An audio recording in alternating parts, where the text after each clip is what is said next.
All right, so this begins our recording and our session for Google Meet Basics. I'm Rebecca Rosecrans from TCCSA, and I'm going to share my screen simply for the fact that you can see some of the controls. And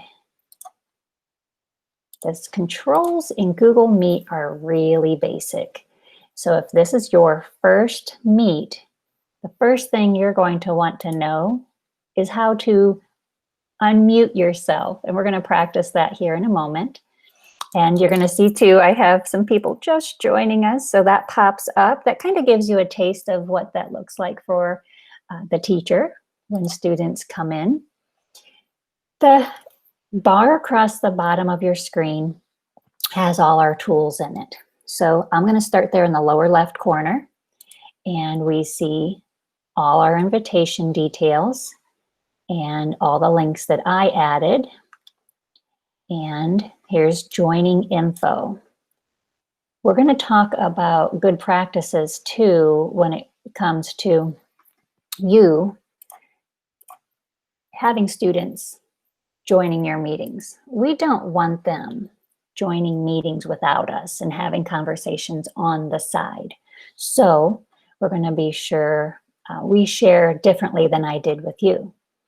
And when you click that lower left corner, you see all the meeting details. We see joining info, and we see a 10-digit join code.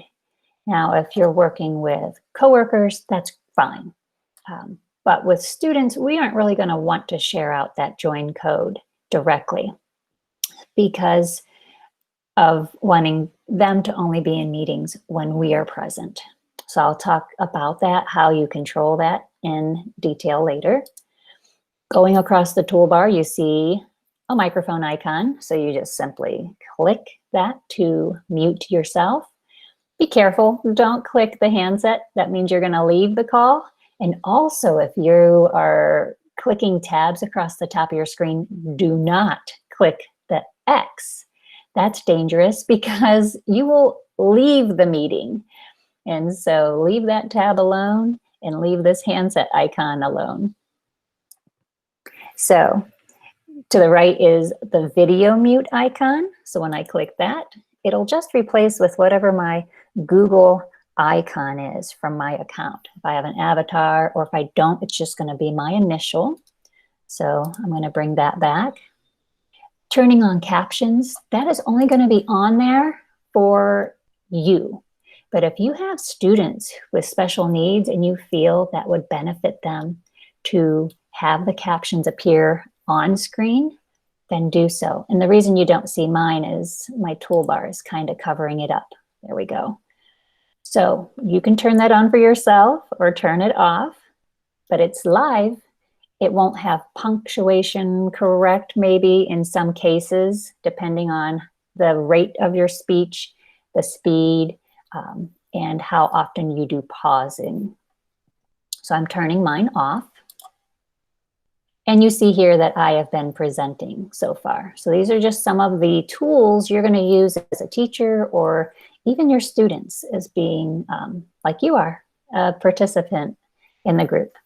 So the buttons off to the right, you see at the top right corner a people icon, and you see a list of us here who's in class.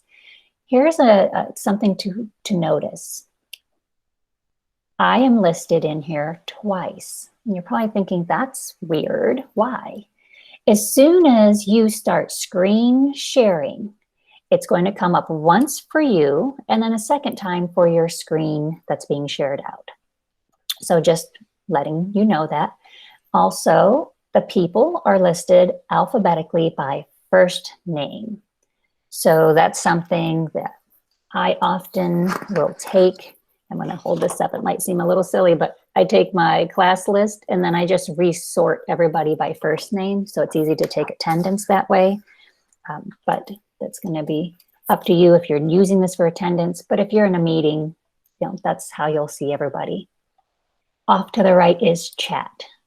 And so that's a little call out icon, kind of like a comic book.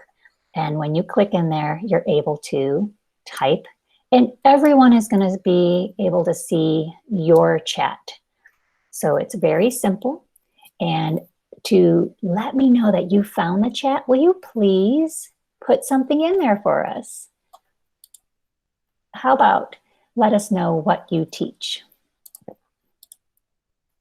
And that way we all know a little bit more about who we have in the room, because we have myself and 26 others.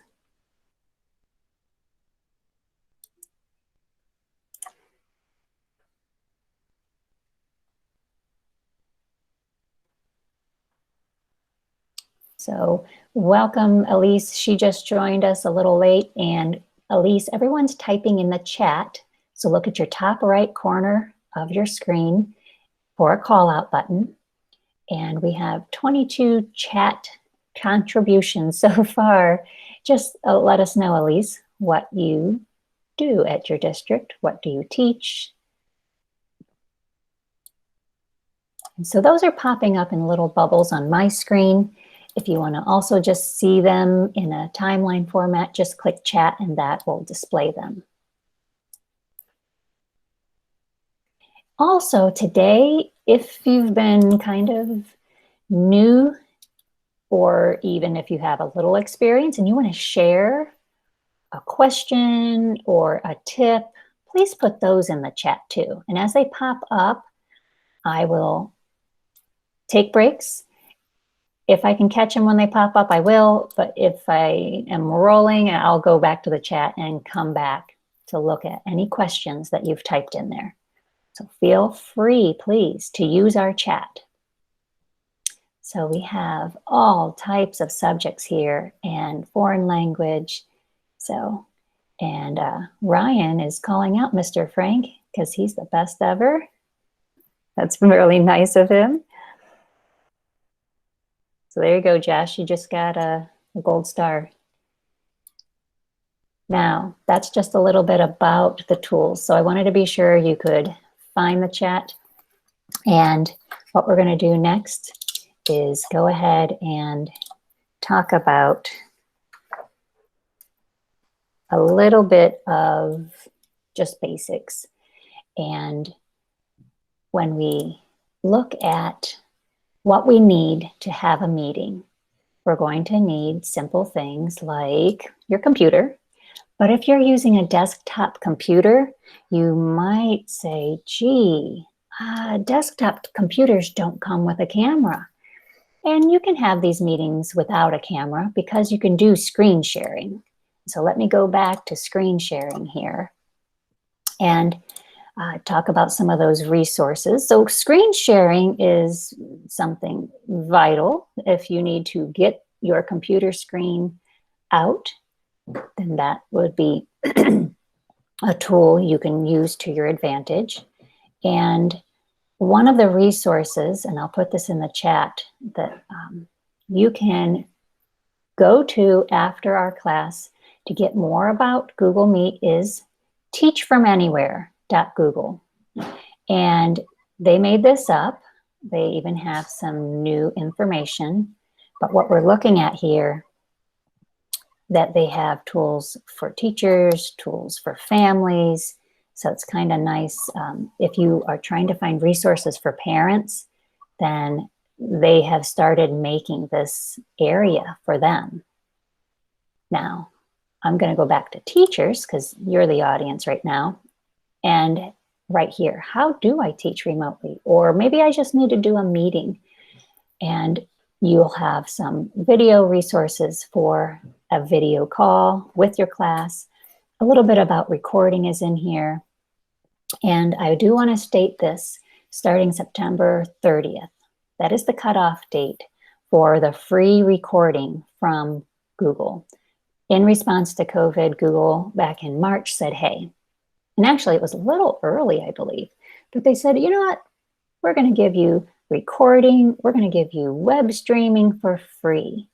Now, not all teachers need to record or want to record, but if you're using Google Meet to record, say, a read aloud or a lesson without any people joined with you, that will be going away September 30th. unless your school district is purchasing Google Enterprise. And we have Ashland Career Center. Maybe they're in my next group. But I know that's the only district I'm aware of that is purchasing Google Meet, so they can continue recording. So let me grab this link. I'm going to put it in our chat here, so all of you have that resource, and send that off to you. There we go. Now, that was just one little resource for you. Now I'm going to take a peek at the chat to make sure we don't have any questions at the moment. And I see Jackie. She's trying to fill out the form for the certificate, and this was called Google Meet Basics. Ah, you know what? That's not in our list yet. I apologize, Jackie. I'll fix that after our class and add this class to that form. So all of you have the link, but I apologize. I need to add this class to that form. Now, let's talk a little bit about, we're back to that, hey, I have a computer, maybe there's no webcam. That's okay. You don't always have to use video, because you can do the screen share. And that's my whole point of showing you that one resource. I'm sharing my screen. Sound. How are you going to hear the meeting yourself, and how are you going to get your voice out? This is nothing special here. I just have my earbuds from my phone. The microphone is built right in. And I'll give you this as a tip, that having at least earbuds in is helpful for your audience. Because if you have speakers sitting on your desk and that sound is coming to you, that means your microphone is also picking up that sound. And sometimes there's an echo or there's a reverb. So you might want to at least get a pair of earbuds simply for listening. And this link will come to everybody. As I'm recording this class, you'll get a link to this recording in your email later today. So that was a question just asked by Jennifer in our chat. Next, so we have sound, maybe we have a picture. If you're from a desktop computer and you don't have a built-in webcam, there's still hope for you. You could use a document camera. And I'm going to share my computer screen with my meeting on it, just so you all see this. And if I go ahead and present again, I stopped just for the moment, and I'm going to show my screen. So I'm showing you my meeting controls. And down here at the bottom right, you see 3 dots. And you can go ahead and click on this too. So I'm clicking the 3 dots. And there's a lot of goodies in here. We see recording, of course, that was something already started. And what I'm heading to first is settings. And when you click on that, feel free to click that icon yourself. I have choices for my microphone and my speakers under audio, but here is video. So if I have a desktop computer with no built-in webcam or an add-on webcam, but I do have a document camera, well, I could go ahead and change from, or even this might be the only camera that gets selected. So this is where you would find and have the ability to join if it's your second camera, or it might have just been detected because you had a document camera plugged in. So now you're just seeing my document camera instead of, in my little thumbnail, instead of my face. So let me do that again. 3 dots. There's a lot of good settings in there. So I go to settings, video, and switch back to my regular camera. And I had to switch because I have 2 cameras, but I just wanted to let those desktop computer folks know. You could always just angle your document camera at you to use it like a webcam.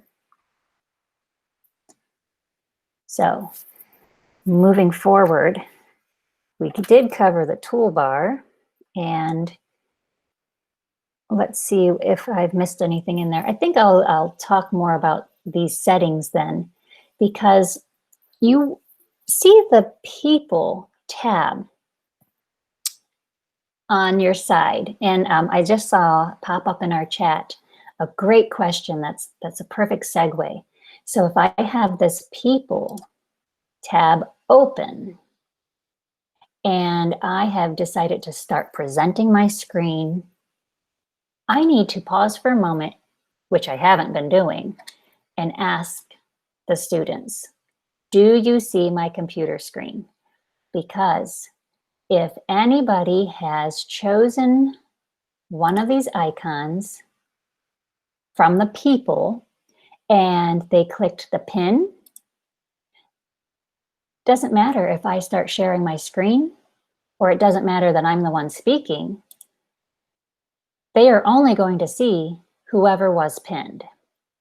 So I'm gonna just click through People, and you notice each person that's in our class here is showing up on my screen. Hello, Elise. She could wave. Yeah, and so I could have Elise pinned, and the teacher could be sharing their screen, and I still wouldn't see the teacher's screen because I clicked on pin. And you could also pin here from the main screen. So if that person was speaking and maybe you just bumped it or you clicked it, then that is going to pin that person. So I could even do it to myself. See there? I could pin or unpin myself. So you see the difference there. And I hope that answered. Let me double check that chat question because I'm pretty sure. Why isn't the video automatically switching to your presentation when you start presenting? And Jennifer, do you think you had a window pinned? Yes, and so definitely check. So it was bad practice of me to just keep switching my screens and not checking with you guys. So as soon as you turn on presenting, make sure you stop, ask your students, do you see my screen? And they don't have to unmute their mic. They can go ahead and start chatting. As long as you're starting to see a few yeses, then you know you can continue. And I'm coming back to Jennifer's question here earlier about send the presentation. I don't have a formal presentation like in a slides or a PowerPoint. This is just going to be resources from different pages in class. So let's go back to more of those settings here. And in the three dots at the bottom right corner, you can click there, and this was one of the 4 improvements that Google made in the spring. And we can now change layout because you might want to see all your students on your screen at once. See here, just by clicking People, I'm only getting a thumbnail and I have to scroll down to see everyone. And most of you are video muted, and that's perfectly fine. But when I click the 3 dots and I want to go ahead and see you, I can click Change Layout, and I have choices. So there is a sidebar view, which is nice. You have little thumbnails to the right. I'm picking Spotlight because that was the only way before they made the update that you had to see whoever was speaking. And here is tiled. So this is the tiled view. And you can switch that too on your screen. Just because I have it doesn't mean you're going to get tiled view. Now, if you notice, 1, 2, 3, 4 across, 1, 2, 3, 4 down, I only get 16 in my tile. And I'm even going to stop presenting here to see if my number changes. Nope, still 16. But in our tips and our best practices class, we talk about some Chrome extensions you can use to get more. So I'm going to go out of the grid view because I don't want that filling my screen up. So I'm just going back to Spotlight, and I'm going to check our chat to see if there's any new questions. Nothing new yet. Also, some of our basic controls is, oh, here comes a late question from Jennifer. Can you change who comes up? I missed the pop-up. Who comes up in the 16 tiles? No, or scroll through them. You know what? I don't know about that. Shoot. That's where I use the extensions, and I can even include those for you guys today, because you're asking, it doesn't hurt. So let me do this. I'm going to share my screen. You should be seeing my screen now. And one of the tools I use is this Chrome extension called Google Meet Grid View. And this will give you 25 in your grid. And then you also have controls over hiding those who don't have live video turned on. You can also hide yourself because sometimes you don't care to watch yourself talk. So that is a tool that I like. And let me pop that into our chat and get that back. So I hope that answers your question, Brooke. Oh, sorry, that was from Jennifer. Brooke has a new question. What are the extensions to be able to see more faces? Oh, sorry, you must have typed that while I was talking about Google Meet Grid. And on Zoom, you can see everybody by scrolling through pages. Yeah, I use this extension. And for those of you who are not familiar with extensions, you do need to sign into your Chrome browser. So as I'm sharing my screen here, look way up high in the top right corner of the screen, you'll see my little icon. And that is a sign that I am signed in to the Chrome browser. And then little tools that the school is either pushing out or that I have added, they appear up there. And so there we have the Google Meet Grid. So we didn't talk about unmuting and muting. When the meeting starts, the first 5 will be live mics, meaning they are unmuted. But after 5, everybody starts being muted automatically. So we have 27 of you in here. And so you were all muted when you came in. Now, if you're teaching, I saw we had a kindergarten teacher in here. The students are going to need to know how to unmute themselves. So that's something you would want to work with the parents. And typically a kindergartner is not going to be joining meetings, Google Meet, all on their own. A parent would be nearby, but you would want to share your screen and probably tell them how to unmute. So we're going to do some practicing, give a few of you a chance to unmute yourselves and give us a shout out how you're feeling today. So in the People tab, I can click, and if you are unmuted, I can mute you. But as the teacher, I cannot unmute you. Down in the bottom toolbar, that is the icon that you'll want to click to unmute yourself. And so I'm going to go random here, and we're going to pick, how about Courtney Robinson. Go ahead and look for your microphone icon. And how you feeling today, Courtney? Give us maybe 1 or 2 words, your current mood. Great, I'm happy. All right, that's a good one. And so let's say Courtney didn't remember to unmute herself, or sorry, to mute herself. I can just go in my controls and I can hit the microphone icon. And there we go. Let's go down. How about Emily Conyers? You're up next. How you feeling? Good morning. Feeling good with enough coffee now. Oh, of course. Coffee makes things much better. Let's go down our list a little farther. Jason Snow.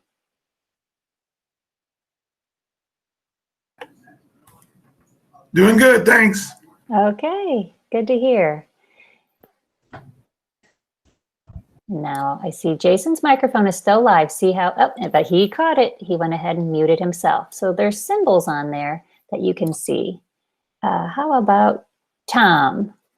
Hello, Tom. How you feeling today? Feeling good?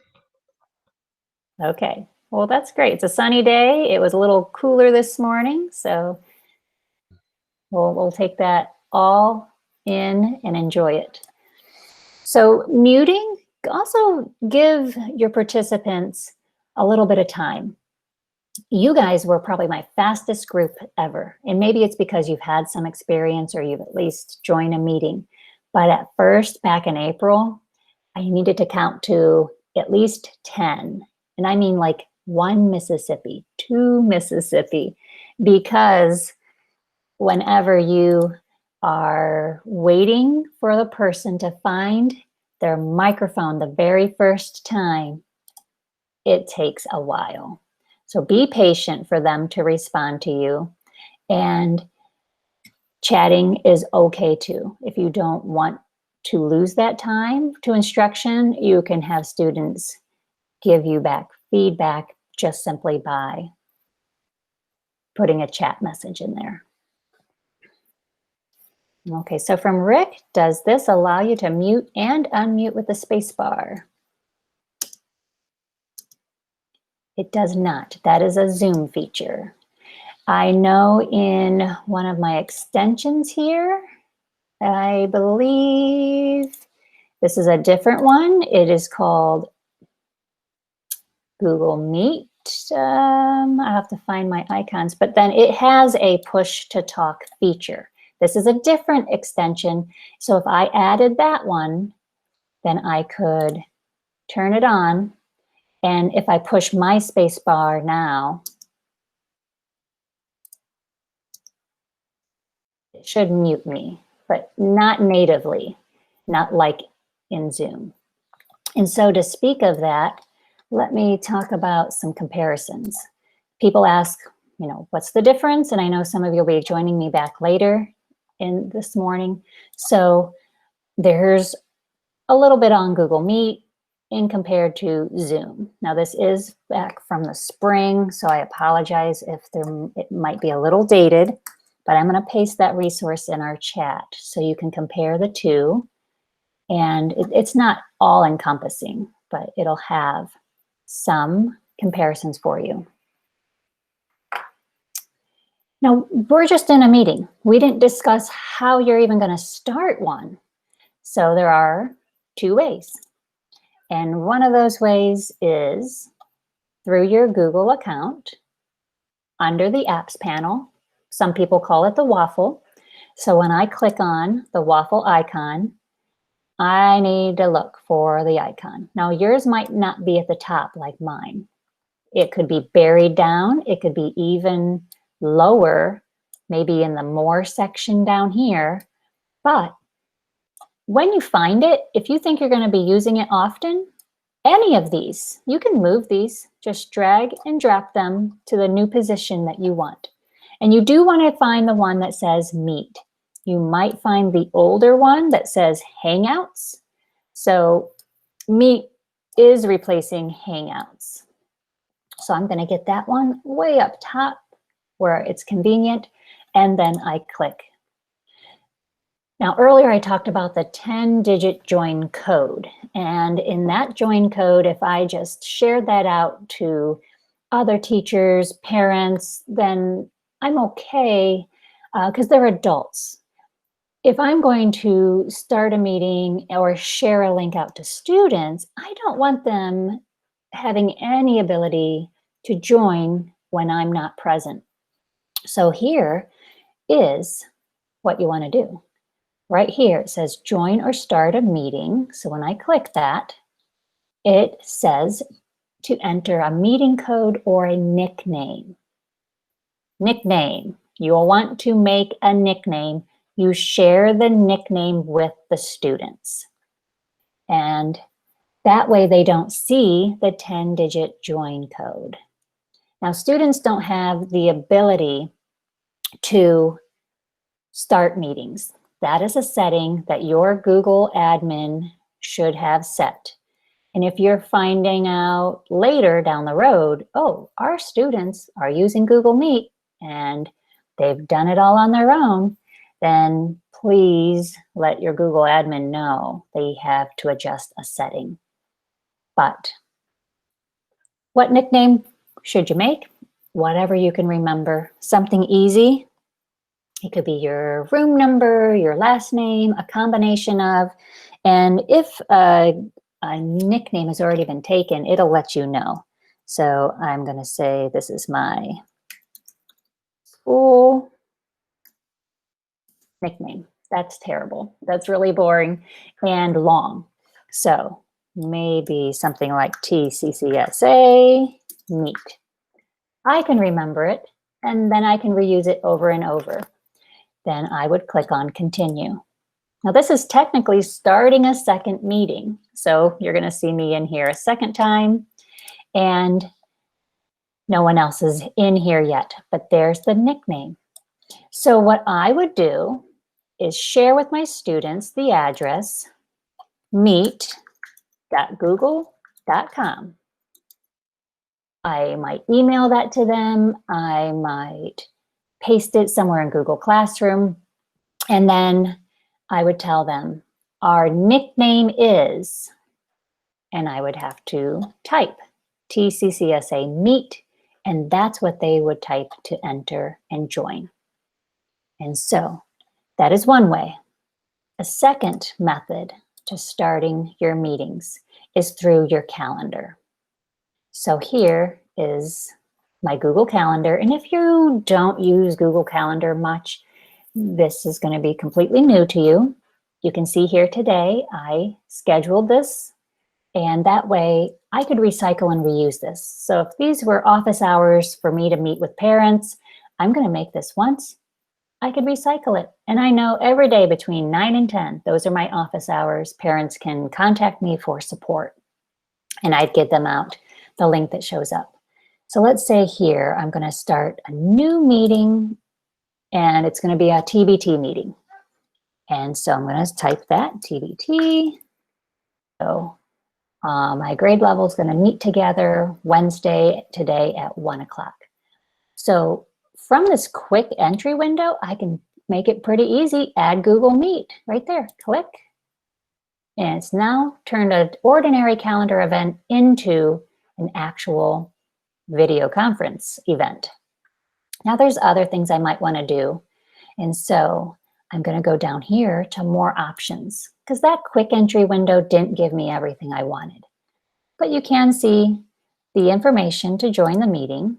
So here's how I can join by simply clicking the link, or if someone doesn't have a computer, they can still join for the audio and join by a phone.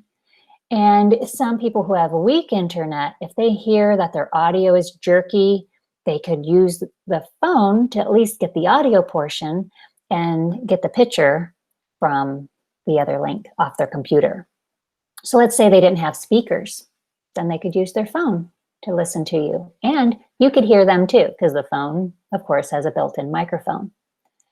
You can also include how you want to be notified. You can just do email or some type of notification, how early, minutes, hours.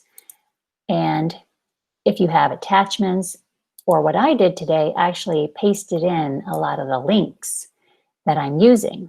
So those can be added, and everybody then, if you go this route with an event, especially if it's your teachers who you work with, then you can invite them.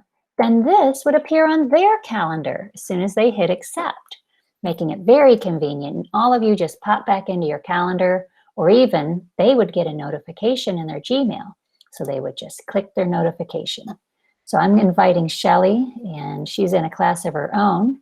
So when I hit save, it asks, would you like to send them an invitation? Now, I don't want to disturb her or distract her, so I won't send, but in most cases you would. So here's my 1 o'clock TBT meeting, and I have invited my coworker. Now I'm going to check our chat because I see a few questions that have popped up. And Jennifer had typed, if you use Calendar to set it up, how do students get into it?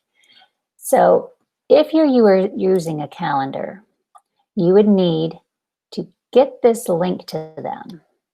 So actually off to the right, it says copy. If they are using their email, you could paste it in email message. If they are using Google Classroom, you could paste it in Google Classroom. I personally don't suggest using your calendar with students because you're giving them that 10-digit join code. With students, I suggest the first route. Make sure you make a nickname, you give them the nickname, and you would need to still use email or Google Classroom to send out the nickname.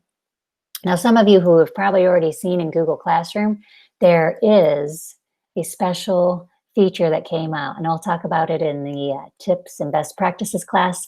So you technically can use a feature in Google Classroom. It makes up a nickname for you. It's not nice like me typing TCCSA. So that is a big continue. I'm going to answer Christy's question in our chat. Would you recommend setting up a different nickname or class for each class we teach, or sharing the same Meet code with all classes? And is there a benefit to using one versus the other?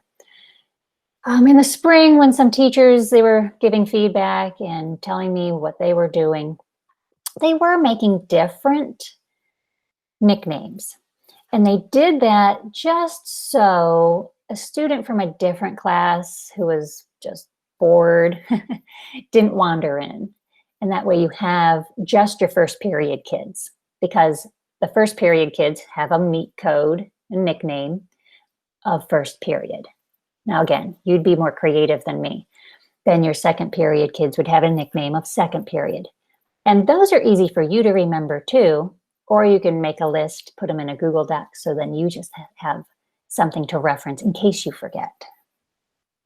So that's the only benefit, or you could just use one.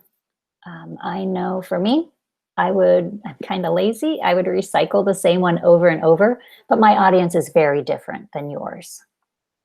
So from Emily in our chat, what about Google Meet icon in Google Classroom under classwork, and how does that work? And since she asked and I did reference it, I'll just give you guys a sneak peek then.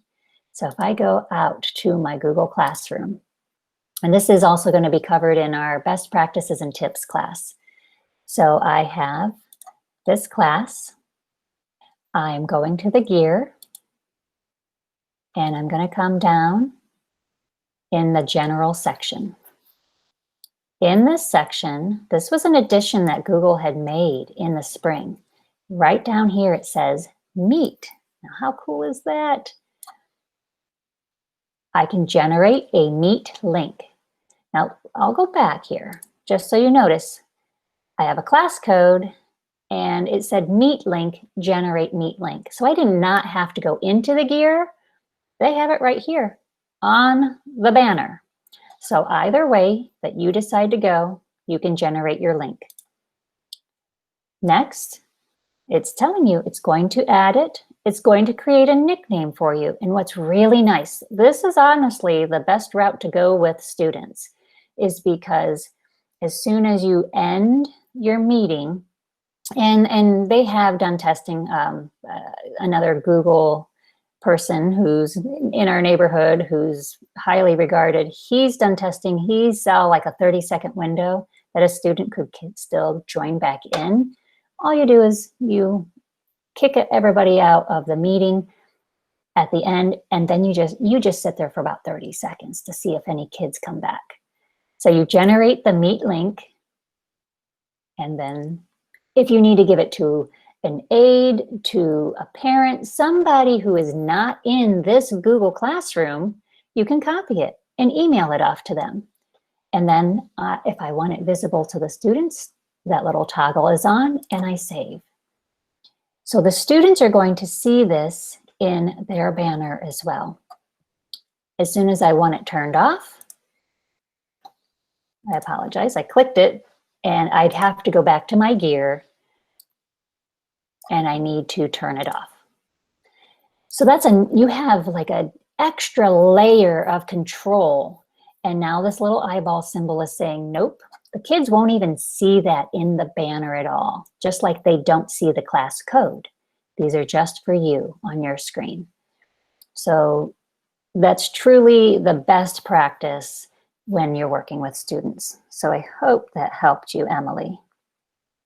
And Jennifer's question in our chat. So students have to click the Google Meet and then type in the nickname. Yeah, basically that's one route, or the Google Classroom route. And you can type meet.google.com if they can't find the icon in their Waffle, the Google Meet icon in their apps panel, that Waffle icon.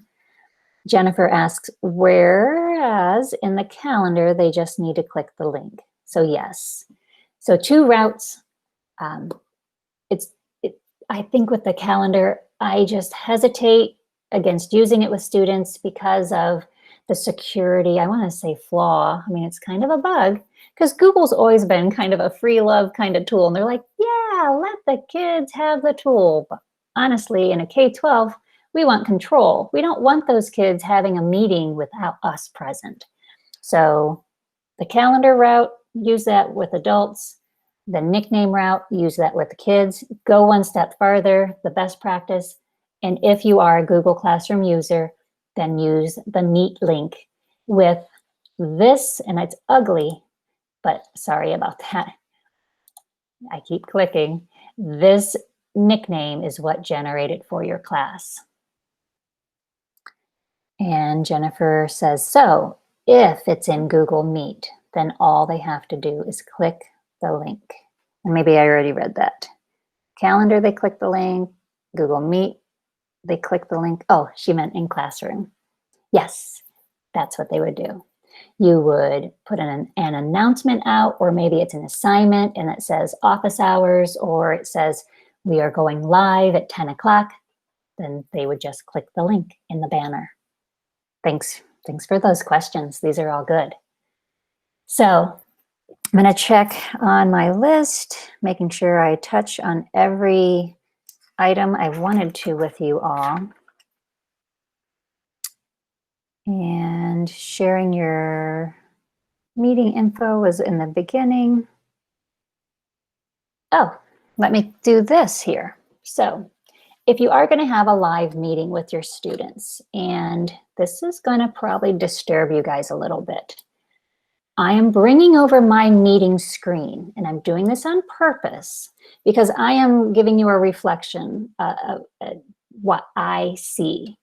So when I bring this over, you see me on screen, and I'm going to hold up one of the best books ever. And if anybody in the chat has one of these still, some of you are probably like, not a clue, don't know Harry Wong at all. Let me make sure I got it. Yep, good old Harry Wong.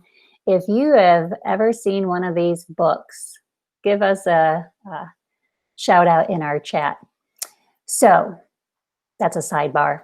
But I'm holding this up, and this book appears backwards, right? Yep, it's backwards to the person presenting. Very disturbing. That is hard. So you think you want to fix that, but no. Let me turn off my screen share here. And Jackie still has this book too. Yep. So I'm going to hold the same book up. And this time it looks correct. And I'm going to check with Elise.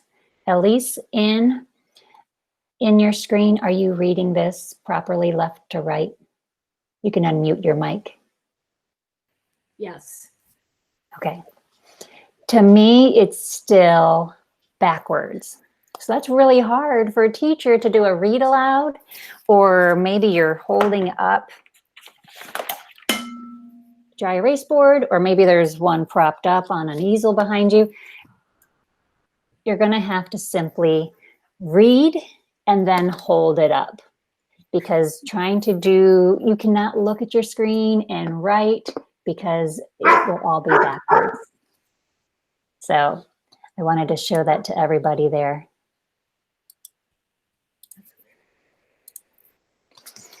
Don't worry if you hold up text on your screen that it is backwards. Everyone else is going to see it properly. Same thing for your document camera. Your document camera that is going to be displayed in your thumbnail on your screen, that's going to be not what you expect. Just look down at your surface, whether you're writing out a math problem or if you're writing on a dry erase board, simply focus on that instead. I want to check our chat here again. See if we have any questions. So pretty popular book there. Those of you who are younger teachers, I've been teaching for a little over 20 years, and that was what the ESC issued me on my first day. So no new questions, and we're getting close to the end of our class. So I want to be sure I talk about other methods of using a dry erase board. So, if I don't have one of these, or I don't have a document camera, you can still find resources like this one called the AW app. It is a dry erase surface. I do have advertising on it, so that's something to consider. I'm putting that in our chat, a link to this dry erase tool. So you can, anything you can do on any website, that can be shared. And because you're sharing your screen, the students get a little thumbnail video of your face. So don't forget that they can still see you. And so I'm able to go ahead and pick my tools. And if you don't have a touch screen, drawing with a mouse is going to be really difficult, right? We know how hard that is, but they do have some nice points here for me to line up with. And so if I was going to do my drawing, and luckily I'm just doing straight lines, then I can talk about how we would draw a cube, the cheat way, the easy way. So there is an option for having an on-screen dry erase. Also, find websites out there that have virtual versions of manipulatives you would have in class. So this is called Toy Theater. And I'll put that in our chat too. And you can pick different subjects. We know how difficult it is to do math electronically. And so we see we do have tools for different subjects. And here I'm going to my little cube. And now we have the ability to generate and manipulate. And students can go to this website as well. But if you wanted to talk to them using some manipulatives, and there's other subjects in here too. So those are for you to check out. And another question in our chat just popped in.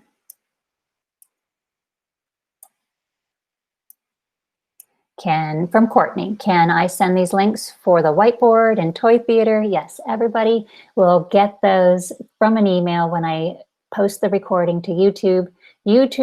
Teachers who watch this recording, I'm going to have all those links in our description area of the video.